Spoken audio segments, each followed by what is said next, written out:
Responsive consciousness mind merges the inner and trans streams of prime consciousness of an entity.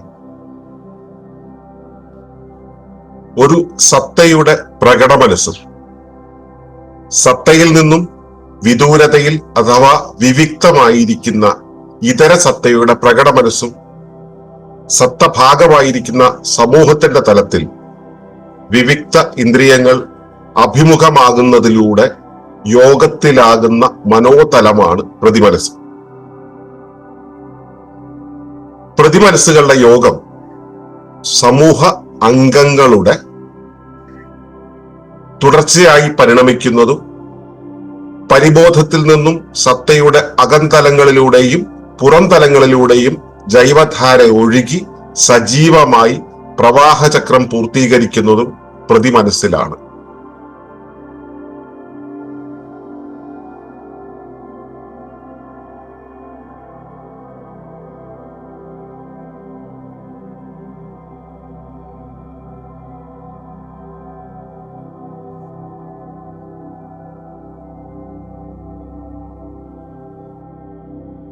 തുടർന്നു കാണുന്നതിന് മുമ്പായി ഈ വിഷയം ഇഷ്ടമായെങ്കിൽ ഒന്ന് ലൈക്ക് ചെയ്യുക, കമന്റ് ചെയ്യുക, ഷെയർ ചെയ്യുക.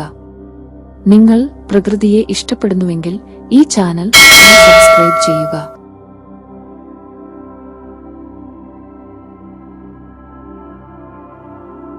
ഏവർക്കും നമസ്കാരം.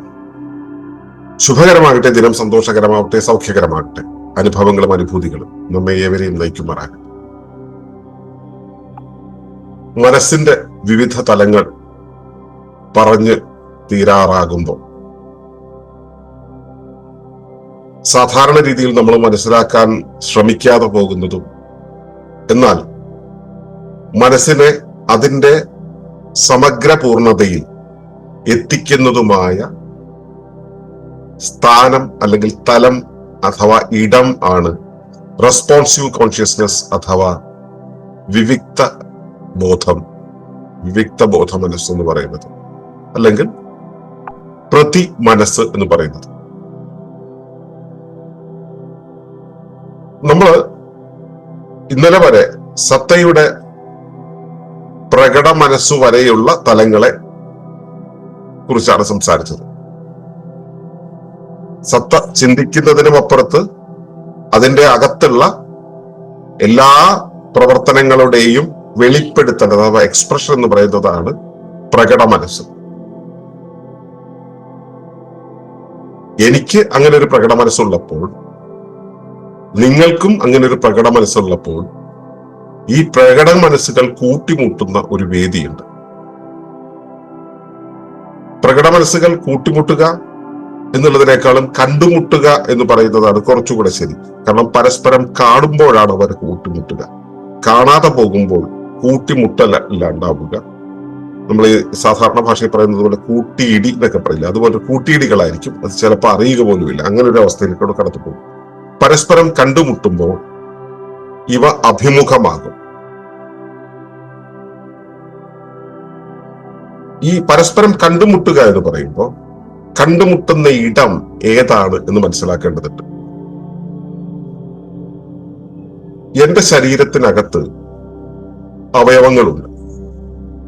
എന്റെ ശരീരത്തിന്റെ ഭാഗമായിരിക്കുന്ന ഒരു അവയവം, എന്റെ ശരീരത്തിന്റെ ഭാഗമായിരിക്കുന്ന മറ്റൊരു അവയവം, ഇവ തമ്മിൽ എവിടെ വെച്ചാണ് കണ്ടുമുട്ടുന്നത്? ശരീരത്തിലെ രണ്ട് കോശങ്ങൾ എടുക്കുക. കോശങ്ങൾ കലകൾക്കകത്താണ്. കലകളിലെ രണ്ട് കോശങ്ങൾ കലയുടെ ഭാഗങ്ങളായിരിക്കുമ്പോൾ അത് കലയുടെ എവിടെ വെച്ചാണ് കണ്ടുമുട്ടുന്നത്? ഈ കണ്ടുമുട്ടുന്ന ഇടം എന്ന് പറയുന്നത് ഫിസിക്കലി കൂട്ടിമുട്ടി നിൽക്കുന്ന സമയത്ത് നമുക്ക് പറയാം അവയുടെ അതിർവരമ്പ് എന്നുള്ള ഒരു ഇടമുണ്ട്, അതാണെന്ന്. പക്ഷെ പലപ്പോഴും പല കോശങ്ങളും അല്ലെങ്കിൽ ഈ ഇവയ്ക്കൊക്കെ തന്നെ ആ സ്വന്തം ഒരു പരിധി എന്ന് പറയുന്ന ഒരു വൃത്തം, ഭൗതികമായ ഒരു സർക്കിൾ വരച്ചിട്ട് ഇതാണ് അതിന്റെ പരിധി എന്ന് പറയാൻ കഴിയില്ല. ഇപ്പൊ ഒരു കോശത്തിന്റെ പരിധി എന്ന് പറയുന്ന ഒരു വട്ടം വരച്ചിട്ട് ഈ പരിധിയിലാണ് കോശം നിൽക്കുന്നത് എന്ന് പറയാൻ കഴിയില്ല. ഭൗതികമായി കോശത്തിന്റെ ശരീരത്തിന്റെ വലിപ്പം അത്രയായിരിക്കാം, ഭൗതികമായി മറ്റൊരു കോശത്തിന്റെ ശരീര വലിപ്പം അതിനനുസരിച്ചായിരിക്കാം. എന്നാൽ ഇവ തമ്മിൽ ചേർത്ത് വെച്ചാൽ ഇവ പരസ്പരം ചേർന്ന് ഇണങ്ങി ഇഴുകി നിൽക്കുന്നത് കാണാനാകും. പരസ്പരം ഓവർലാപ്പ് ചെയ്ത് നിൽക്കുന്നത് കാണാനാകും.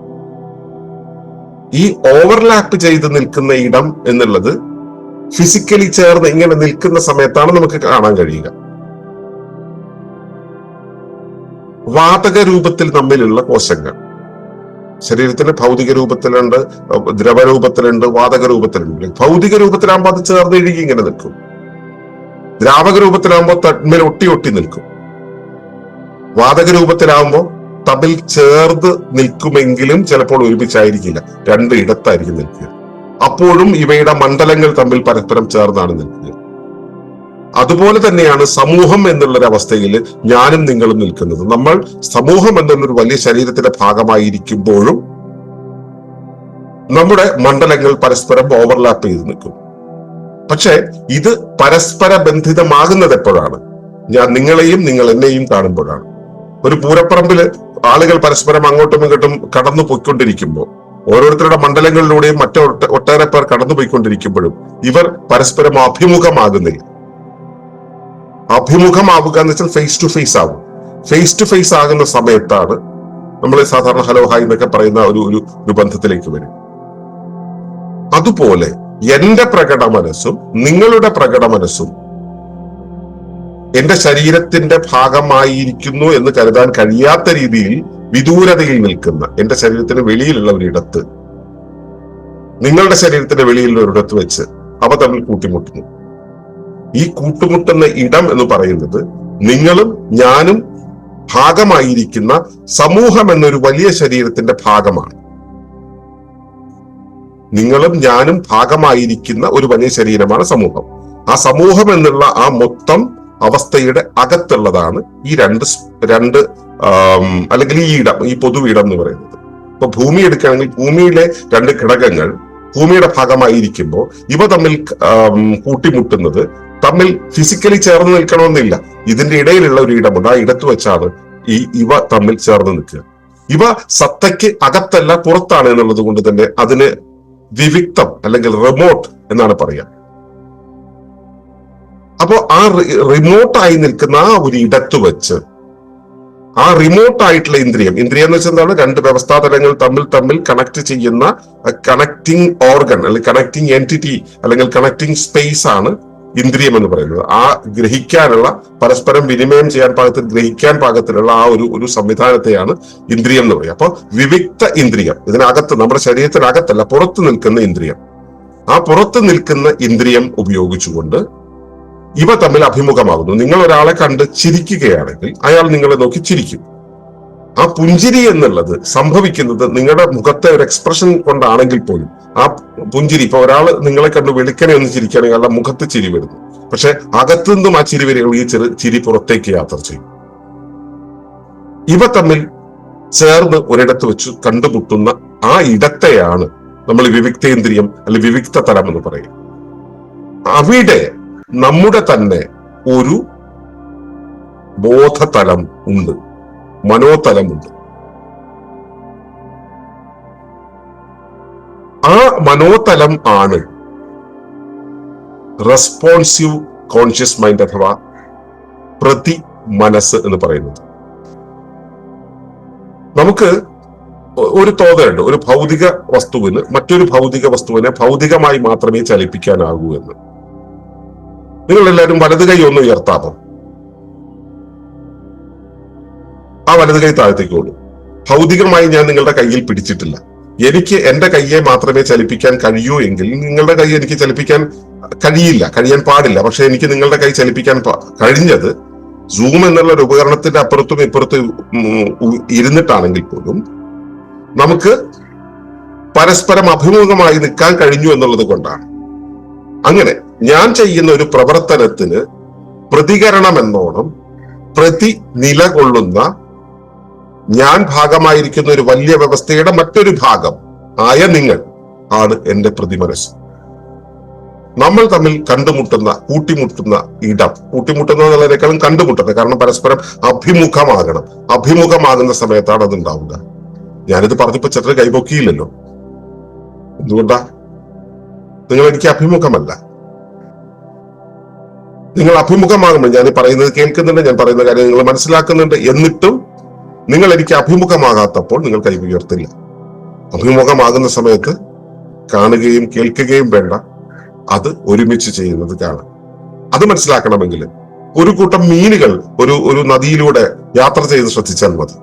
അല്ലെങ്കിൽ ആകാശത്തു കൂടെ പറവകൾ സ്കെയിൻ എന്നുള്ള രൂപത്തിൽ വി ആകൃതിയിൽ പറക്കുന്നത് ശ്രദ്ധിച്ചാൽ മതി. ഇവ തമ്മിൽ പരസ്പരം പറഞ്ഞു വെച്ചിട്ടില്ല ഒന്നിന്റെ ചലനത്തിനനുസരിച്ച് മറ്റൊന്നിന്റെ ചലനം ഉണ്ടാകുന്നത്. ഒരു കമ്മ്യൂണിറ്റിക്കകത്ത് ഒരു കൂട്ടം ആളുകൾ നൃത്തം ചെയ്യുമ്പോൾ ആ കൂട്ടത്തിലേക്ക് അറിയാതെ വന്നു വീഴുന്ന മറ്റൊരു നർത്തകന്റെ ചലനം ആരും പറഞ്ഞിട്ടല്ല, അത് ഒരു താളത്തിനൊത്ത് ഇഴുകാനുള്ള മറ്റൊരു താളത്തിന്റെ ആ റെസ്പോൺസീവ് കോൺഷ്യസ് മൈൻഡ് കൊണ്ടുണ്ടാകുന്നതാണ്. സമൂഹത്തിൽ സംഭവിക്കുന്ന പല കാര്യങ്ങളും ഈ റെസ്പോൺസീവ് ആയിട്ടുണ്ടാകുന്നതാണ്. ഇനി ഈ പ്രതിമനസ്സുകളുടെ യോഗം എന്ന് വെച്ചാൽ ഒരുമിച്ച് ചേരൽ, സമൂഹ അംഗങ്ങളുടെ തുടർച്ചയായി പരിണമിക്കുന്നത്. സമൂഹ അംഗങ്ങൾ എന്ന് വെച്ചാൽ ഒരു സമൂഹത്തിന്റെ ഘടകങ്ങളായി നിൽക്കുന്ന ശരീരഭാഗങ്ങൾ, ഞാനും നിങ്ങളും. ഈ മനുഷ്യ സമൂഹത്തെ എടുക്കണമെങ്കിൽ ഞാനും നിങ്ങളും സമൂഹ അംഗങ്ങളുടെ തുടർച്ചയായി പരിണമിക്കുന്നത്. ഞാൻ എന്നുള്ളത്, നിങ്ങൾ എന്നുള്ളത് നമ്മളുടെ തുടർച്ചയായി പരിണമിക്കുന്നതും പരിബോധത്തിൽ നിന്നും സത്തയുടെ അകംതലങ്ങളിലൂടെ. നമ്മൾ പരിബോധത്തെ കുറിച്ച് സംസാരിച്ചപ്പോൾ പറഞ്ഞു, പരിബോധമാണ് നമുക്ക് ധർമ്മം എന്തെന്നും ജൈവത എന്തെന്നും പറഞ്ഞു തരുന്നത്. അവിടുന്ന് ഇങ്ങനെ തുടങ്ങി അത് നമ്മുടെ പരിബോധത്തിലൂടെ, സഹജാവബോധത്തിലൂടെ, ശിക്ഷിതാവബോധത്തിലൂടെ, ഉപബോധത്തിലൂടെ, ബോധത്തിലൂടെ, പ്രകടബോധത്തിലൂടെ പ്രതിബോധത്തിലെത്തുമ്പോ, ഈ പറഞ്ഞ തലത്തിലേക്ക് എത്തുമ്പോ പുറം തലങ്ങളിലൂടെ അതിങ്ങനെ ഒഴുകിയെത്തുന്നുണ്ട്. നമ്മുടെ അകത്തുനിന്ന് ഇങ്ങനെ പുറഞ്ഞു വരുന്നത് പോലെ തന്നെ പുറത്തു നിന്നും അത് ഒഴുകിയെത്തുന്നുണ്ട്. നമ്മളെ ഈ പുറത്തുള്ളതുമായിട്ട് ചേർന്ന് നിൽക്കാൻ, അതിനോട് അഭിമുഖമാകാൻ നമ്മളെ പ്രേരിപ്പിക്കുന്നത് എന്താണ്? ഈ അകത്തുള്ള കാര്യങ്ങളെല്ലാം പോലെ തന്നെ പുറത്തും എന്തോ ഉണ്ടല്ലോ, ആ അവസ്ഥ. അങ്ങനെ അതിലൂടെയും പരിബോധം എന്ന് പറയുന്ന ആ പരമമായ പ്രപഞ്ചത്തിന്റെ ബോധം, ആ ബോധതലം, അവിടുത്തെ പ്രവർത്തനം, അതിന്റെ പ്രേരണ, അതിന്റെ ധർമ്മബോധം, ഇതെല്ലാം കൂടെ പ്രേരിപ്പിച്ചുകൊണ്ട് അത് നമ്മളെ ഈ പ്രതിതലത്തിലേക്ക് ഇങ്ങനെ കണക്ട് ചെയ്യുന്ന ഒരു അവസ്ഥയുണ്ട്. അപ്പോ അകത്തുകൂടെ ഒഴുകിയും പുറത്തുകൂടെ ഒഴുകിയും പ്രപഞ്ചധർമ്മം, പ്രപഞ്ച ജൈവീകത, ആ ജൈവധാര അകത്തുകൂടെ ഒഴുകിയും പുറത്തുകൂടെ ഒഴുകിയും സജീവമായി ആ പ്രവാഹ ചക്രം പൂർത്തീകരിക്കുന്നു. നമ്മൾ ഒരു ചക്രം എന്നുള്ള രീതിയിൽ പൂർത്തീകരിക്കുന്നുണ്ട്. അത് മനസ്സിലാകണമെങ്കിൽ, അതായത് നമ്മള് ഇക്കോജെനസിസിൽ ഇതിനെക്കുറിച്ച് വളരെ ഡീറ്റെയിൽഡ് ആയിട്ട് പറയുന്നുണ്ട്. എങ്ങനെയാണ് ഒരു സത്ത പ്രപഞ്ചം വരെ ആകുന്നതിന്റെ ആ ഒരു സത്തകൾ ചേർന്നിട്ട്, സത്തകൾ എന്ന് വെച്ച് കഴിഞ്ഞാൽ ആദിമൂല വസ്തുക്കൾ ചേർന്നിട്ട് സംയുക്തങ്ങളുണ്ടാവും, സംയുക്തങ്ങൾ ഉണ്ടാവുന്നു, അവ ചേർന്നിട്ട് വലിയ മൂലകങ്ങൾ ഉണ്ടാവുന്നു, അതിനുശേഷം അങ്ങനെ കൂടി വന്നിട്ട് പ്രപഞ്ചം വരെ ഉണ്ടാവുന്നു. ഇതിൽ സ്വയം നിർദ്ധാരണ സംവിധാനം സ്വയമേവ എടുക്കാൻ ശേഷിയുള്ള ഒരു അവസ്ഥയുടെ ഒരു ചെറിയ ഓഫ് ഷൂട്ട്, ഒരു ചെറിയ കിള, ഒരു ചെറിയ നാമ്പ് വന്നിട്ട് അത് തനിയെ പ്രവർത്തിച്ചു വന്നിട്ട് അത് വീണ്ടും ഈ പ്രഥമമായ ധാരയോട് ചേരുന്ന ഒരു അവസ്ഥയുണ്ട്. അതായത് ഒരു ഒഴുക്കുണ്ട്, ഒരു സ്ട്രീമുണ്ട്. ആ സ്ട്രീമിൽ നിന്നും ഒരു ഭാഗം ഇങ്ങനെ പൊട്ടി ഒഴുകി അപ്പുറത്തുകൂടെ വന്നിട്ട് വീണ്ടും അത് ഇടയിൽ കയറുന്നൊരവസ്ഥ. ഹൈവേയിൽ നിന്നും ഒരു വഴി വെളിയിലേക്ക് ഇറങ്ങി അതിങ്ങനെ അപ്പുറത്തുകൂടെ പോയിട്ട്, ഇപ്പൊ ബസ്സുകൾക്ക് നിൽക്കാനായിട്ട് ബസ് ബേ ഉണ്ടാക്കുമല്ലോ, ഹൈവേയിൽ നിന്നും ഒരു ഭാഗത്തുകൂടെ കയറി ബസ് ബേയിലേക്ക് കയറി, പിന്നെ ബസ് ബേയിൽ നിന്ന് കഴിഞ്ഞ് വീണ്ടും ഹൈവേയുടെ ഭാഗമാകുന്നത് പോലെ പ്രാപഞ്ചിക ജൈവികത ഒരു ഭാഗത്ത് ഒരു കിളയായിട്ട്, ഒരു ചെറിയ ഓഫ് ഷൂട്ടായിട്ട് വന്നിട്ട് ഞാൻ എന്ന ഒരു ജീവിയായി വന്ന് എന്റെ ജീവ ശരീരത്തിന്റെ വലിപ്പത്തിലേക്ക് വന്ന് ഒടുവിൽ അത് വീണ്ടും പ്രപഞ്ചവുമായി ഒത്തുചേരുന്നുണ്ട്, പ്രപഞ്ചത്തിന്റെ ബോധധാരയുമായിട്ട് ഒത്തുചേരുന്നുണ്ട്. അപ്പോ പ്രപഞ്ചത്തിന്റെ ആ ജൈവധാര ഒരു പ്രത്യേക വഴിയിലൂടെ ഒഴുകി വെളിയിലേക്ക് പോകുന്ന ആ വഴിയാണ് നമ്മൾ എന്ന് പറയുന്നത്. ബസ് ബേ പോലെ ആ നമ്മൾ ഇവിടെ നിന്നോ തുടങ്ങി, അതിനെ നമ്മൾ പരിബോധം എന്നാണ് പറഞ്ഞത്. അവിടെ നിന്നാണ് നമുക്ക് ധർമ്മത്തെ പിടികിട്ടിയത്, അവിടെ നിന്നാണ് മറ്റു കാര്യങ്ങളെല്ലാം നമുക്ക് സഹജാവബോധം ഉണ്ടായത്, ശിക്ഷിതാവബോധം ഉണ്ടായത്. ഇതെല്ലാം ഒഴുകി ബോധം വഴി പ്രകട മനസ്സ് വരെ എത്തി. പ്രകട മനസ്സിൽ നിന്നും വീണ്ടും അത് തുടർച്ചയായിട്ട് ഒഴുകുമ്പോൾ പ്രതിമനസ്സിന്റെ നേരത്തെ സംസാരിച്ച ആ തലത്തിലേക്ക് വന്ന് നിൽക്കും. അത് തന്നെ ഞാൻ ഇവിടെ വന്ന് നിൽക്കുന്നു, നിങ്ങൾക്കും അതുപോലെ ഉണ്ടല്ലോ. ആ ജൈവധാര ഇങ്ങനെ ഒഴുകി വരുന്നുണ്ടല്ലോ, അത് വന്നിട്ട് നമ്മൾ ഒരിടത്ത് തമ്മിൽ കൂട്ടിമുട്ടുന്നുണ്ട്. അപ്പൊ നിങ്ങൾ എന്നുള്ള സ്ഥാനത്ത് ഞാനെടുത്ത് മരത്തെ എടുക്കാം, നിങ്ങൾ എന്നുള്ള സ്ഥാനത്ത് ഞാൻ പ്രകൃതിയിലെ മഴ എന്നുള്ള പ്രതിഭാസത്തെ എടുക്കാം. ഇവയ്ക്കെല്ലാം തന്നെ ഈ പ്രകട മനസ്സും പ്രതിമനസ്സുമുണ്ട്. ഈ പ്രതിമനസ്സും എന്റെ പ്രതിമനസ്സും തമ്മിൽ കൂട്ടിമുട്ടുന്ന ഇടം, അവിടെ വെച്ചാണ് ഈ പ്രവാഹചക്രം പൂർത്തീകരിക്കുന്നത്, ജൈവതയുടെ ആ പ്രവാഹചക്രം പൂർത്തീകരിക്കുന്നത്. അവിടെ നിന്നുകൊണ്ടാണ് ആ പ്രതിമനസ്സ് എന്നുള്ള അവസ്ഥയുണ്ടാകുന്നത്. ഇവിടെ ഇപ്പുറത്ത് എന്താണോ അതിനനുസരിച്ച് ആണ് എന്റെ പ്രകടനം ഉണ്ടാവുക, അല്ലെ? എന്റെ അകത്തുള്ളത് എന്താണോ, എന്റെ ധർമ്മം എന്താണോ, എന്റെ സഹജമായ ഭാവം എന്താണോ, എന്റെ കാര്യങ്ങൾ എന്താണോ, ഇതിനനുസരിച്ചാണ് എന്റെ പ്രകടനം ഉണ്ടാവുക. ആ പ്രകടനം അനുസരിച്ചാണ് എന്റെ പ്രതിപക്ഷത്തിനും അഭിമുഖമാവുക. ഞാൻ പുഞ്ചിരിച്ചാൽ നിങ്ങൾ പുഞ്ചിരിക്കും. ഞാൻ എന്താണോ പ്രകടിപ്പിക്കുന്നത് അതിനനുസരിച്ച് നിങ്ങളിലും ആ പ്രതികരണം ഉണ്ടാവും. അങ്ങനെയാണ് ഈ അഭിമുഖമാകുന്ന പ്രതിമനസ്സ് നിൽക്കുന്നത്. അതിന് കാരണം എന്ന് പറയുന്നത് ഈ ജൈവപ്രവാഹത്തിന്റെ ചാക്രികതയിലുള്ള പരസ്പര ബന്ധമാണ്. പരിബോധം അല്ലെങ്കിൽ പരിമനസ്സെന്ന് പറയുന്ന അവസ്ഥയിൽ നിന്നും അത് ഒഴുകി വെളിയിലേക്ക് വരുന്നതും എന്റെ ഉള്ളിൽ നിന്നും വെളിയിലേക്ക് വരുന്നതും തമ്മിൽ കണ്ടുമുട്ടുന്ന ഇടം, ആ ഇടമാണ് റെസ്പോൺസീവ് കോൺഷ്യസ്നസ് എന്ന് പറയുന്നത്. ഞാനും പൊന്നിയും തമ്മിൽ ഒരു റെസ്പോൺസീവ് കോൺഷ്യസ്നസ് ഉണ്ട്. ഞാനും വർഗീസേട്ടനും തമ്മിൽ ഒരു റെസ്പോൺസീവ് കോൺഷ്യസ്നസ് ഉണ്ട്. വർഗീസേട്ടനും പൊന്നിയും തമ്മിൽ ഒരു റെസ്പോൺസീവ് കോൺഷ്യസ്നസ് ഉണ്ട്. ഞാനും പൊന്നിയും തമ്മിലുള്ള റെസ്പോൺസീവ് കോൺഷ്യസ്നസ്സും ഞാനും വർഗീസേട്ടനും തമ്മിലുള്ള റെസ്പോൺസീവ് കോൺഷ്യസ്നസ്സും വർഗീസേട്ടനും പൊന്നിയും തമ്മിലുള്ള റെസ്പോൺസീവ് കോൺഷ്യസ്നസ്സും ഒരേ താളത്തിൽ ചലിച്ചു തുടങ്ങുമ്പോൾ അവിടെയാണ് കളക്റ്റീവ് കോൺഷ്യസ്നസ് എന്നുള്ള അവസ്ഥ, ഏകീ മാനസ് എന്നുള്ള അവസ്ഥ ഉണ്ടാകുന്നത്. ഒരു സമൂഹം ഒരു വ്യവസ്ഥയായി മാറുന്നത്, അല്ലെങ്കിൽ വ്യവസ്ഥ എന്ന സമൂഹം എന്ന വ്യവസ്ഥ ഉണ്ടാകുന്നതിന്റെ അടിത്തറ ഇതാണ്. ഈ റെസ്പോൺസീവ് കോൺഷ്യസ്നസ്സുകളാണ് എല്ലാത്തിനെയും തമ്മിൽ ചേർത്തിണക്കി ഒരു വ്യവസ്ഥയുടെ രൂപത്തിലേക്ക് കൊണ്ടെത്തിക്കുന്നത്. ഇതാണോ തുടക്കം അതാണോ തുടക്കം എന്ന് നമുക്ക് പറയാൻ കഴിയില്ല. അങ്ങനെയാണ് ഇതിന്റെ ഘടന, ഇവയെല്ലാം തമ്മിൽ ചേർന്ന് നിൽക്കുന്നത്. അപ്പോ റെസ്പോൺസീവ് എന്ന് വെച്ച് കഴിഞ്ഞാൽ സാഹചര്യത്തിനനുസരിച്ച് വഴിമാറുന്നത്, അല്ലെങ്കിൽ സാഹചര്യത്തിനനുസരിച്ച് സ്വഭാവം മാറുന്നത്, മുൻപിലുള്ളതിനനുസരിച്ച് ഇവിടെ മാറ്റം വരുന്നതാണ് റെസ്പോൺസീവ് എന്ന് പറയുന്നത്. അതാണ് പ്രതിപക്ഷം, പ്രതികരണം എന്നൊക്കെ പറയുന്നത്. അപ്പോ എന്റെ ഒരു നിലയ്ക്കനുസരിച്ച് ഞാൻ എന്ത് നിലകൊള്ളുന്നോ, ഞാൻ എന്ത് ധർമ്മത്തെ അണിഞ്ഞിരിക്കുന്നു, എന്ത് ജൈവഭാവത്തിൽ ഞാൻ നിൽക്കുന്നു, അതിനനുസരിച്ച് എന്റെ പരിസരം എന്നോട് പ്രതിനില കൊള്ളുന്ന അവസ്ഥയാണ് റെസ്പോൺസീവ് കോൺഷ്യസ്നസ്. അവിടെയാണ് ഞാൻ സാമാജികമായും ജൈവികമായും പൂർണ്ണമാകുന്നത്. ഞാൻ എന്റെ അകത്തേക്ക് പോയിട്ട് എന്റെ പരിബോധത്തിൽ എത്തുമ്പോൾ ഞാൻ ആത്മസാക്ഷാത്കാരത്തിന്റെ തലത്തിലേക്ക് എത്തുന്നു എന്ന് പറയുന്ന അതേപോലെ ഞാൻ പുറത്തേക്ക് കർമ്മങ്ങൾ ചെയ്ത് പോകുന്ന സമയത്ത് അത് സാമാജികമായ ഇഴചേരലിലേക്ക് എത്തുന്ന സമയത്ത് അവിടെയും ഈ തുരീയം എന്നുള്ള അവസ്ഥ എത്തും.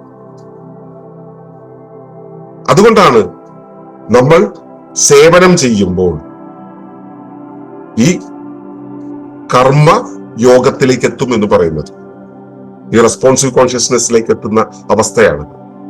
മറ്റൊന്നിന്റെ ആവശ്യത്തിന് ഞാൻ ഉപകരിക്കുന്ന അവസ്ഥ, മറ്റൊരു വ്യക്തിയുടെ, മറ്റൊരു ജീവിയുടെ, മറ്റൊരു സസ്യത്തിന്റെ ആവശ്യത്തിന് ഞാൻ ഉപകരിക്കുന്ന അവസ്ഥ, ഞാൻ അതിന്റെ തുടർച്ചയാകുന്ന അവസ്ഥ, അവിടെയാണ് നമ്മൾ പൂർണ്ണമാകുന്നത്. അപ്പോ റെസ്പോൺസീവ് കോൺഷ്യസ്നെസ് എന്ന് പറയുന്നത് നമ്മുടെ പ്രാപഞ്ചിക ജൈവചക്രത്തിന്റെ, നമ്മിലൂടെ ഒഴുകി വരുന്ന പ്രാപഞ്ചിക ജൈവ ചക്രത്തിന്റെ പൂർണ്ണതയാകുന്ന ഇടമാണ്, അല്ലെങ്കിൽ പരസ്പരം കണക്ട് ആവുന്ന ഇടമാണ്. അവിടമാണോ അത് തുടങ്ങുന്നത്, അവിടമാണോ ഒടുങ്ങുന്നത് എന്ന് ചോദിച്ചു കഴിഞ്ഞാൽ പെന്റാക്കൂനെ കുറിച്ച് അറിയുന്നവർക്ക് മനസ്സിലാവും. അവിടെ തുടങ്ങുന്നില്ല, അവിടെ ഒടുങ്ങുന്നില്ല. അതൊരു ഒഴുക്കാണ്. ആ ഒഴുക്കിലൂടെ പോകുന്ന ആ ഇടം ആണ് ഏകീമാനസത്തിന്റെ, ഏകീഭാവത്തിന്റെ, സമൂഹം എന്നുള്ള വ്യവസ്ഥയുടെ, പ്രപഞ്ചം എന്നുള്ള വ്യവസ്ഥയുടെ ഒക്കെ ആ ഒരുമിച്ച് ചേർത്ത് നിൽക്കുന്ന ആ ശക്തി. ഇവയെല്ലാം പരസ്പര ബന്ധിതങ്ങളാണ്. ഇതിനു മുമ്പേ പറഞ്ഞ കാര്യങ്ങളെല്ലാം തമ്മിൽ പരസ്പര ബന്ധിതങ്ങളാണ്. ആ പരസ്പര ബന്ധത്തിലായിരിക്കുന്ന ആ ഒരു അവസ്ഥയാണ് റെസ്പോൺസീവ് കോൺഷ്യസ്നസ്. നമുക്ക് പ്രണയമുണ്ടാകുമ്പോൾ, നമുക്ക് ഭക്തി ഉണ്ടാകുമ്പോൾ, നമുക്ക് നമ്മൾ കരുണയുണ്ടാകുമ്പോഴൊക്കെ തന്നെ ഈ റെസ്പോൺസീവ് കോൺഷ്യസ്നസ് ആക്റ്റീവ് ആയിരിക്കും. ഞാൻ എന്റെ മുന്നിൽ വരുന്ന ഒരു വ്യക്തിയോട് അനുതാപപൂർവ്വം പ്രതികരിക്കുമ്പോൾ, ഇംപ്രവൈസ് ചെയ്യുന്ന രീതിയിൽ പ്രതികരിക്കുമ്പോൾ റെസ്പോൺസീവ് കോൺഷ്യസ്നസ് ആക്റ്റീവ് ആവും, ശുഭകരമായി. മറ്റൊരാളത് പറയുമ്പോൾ ഉടനെ തന്നെ ഇടങ്കോലിടാൻ പോകുമ്പോൾ അതിനെ എന്താ പറയാ കൗണ്ടർ ചെയ്ത് സംസാരിക്കുമ്പോൾ, നമ്മൾ അതിനെ എതിർക്കാൻ പോകുന്ന സമയത്ത് ഇതേ റെസ്പോൺസീവ് കോൺഷ്യസ്നസ് പ്രതിമുഖമായി, അഭിമുഖമായിട്ടല്ല പ്രതിമുഖമായി നിൽക്കും. അവിടെ ചേർച്ച എന്നുള്ളത് ടർബുലൻസിലേക്ക്, അശാന്തിയിലേക്ക് നീങ്ങി ചെല്ലുകയും ചെയ്യും. അപ്പൊ ശാന്തിയിലാകാൻ റെസ്പോൺസീവ് കോൺഷ്യസ്നസ് പോസിറ്റീവ് ആയിരിക്കുകയാണ് വേണ്ടത്. അതിനുള്ള തിരിച്ചറിവ് നിങ്ങൾ ഓരോരുത്തരിലും ഉണ്ടാകട്ടെ എന്ന് പ്രാർത്ഥിക്കുന്നു. തുര്യത്തിനും തുര്യാതീതത്തിനും അപ്പുറത്തുള്ള യാത്ര സാധ്യമാകാൻ ഈ ബോധ്യം നിങ്ങളെ സഹായിക്കട്ടെ എന്ന് പ്രാർത്ഥിക്കുന്നു. നന്ദി, നമസ്കാരം.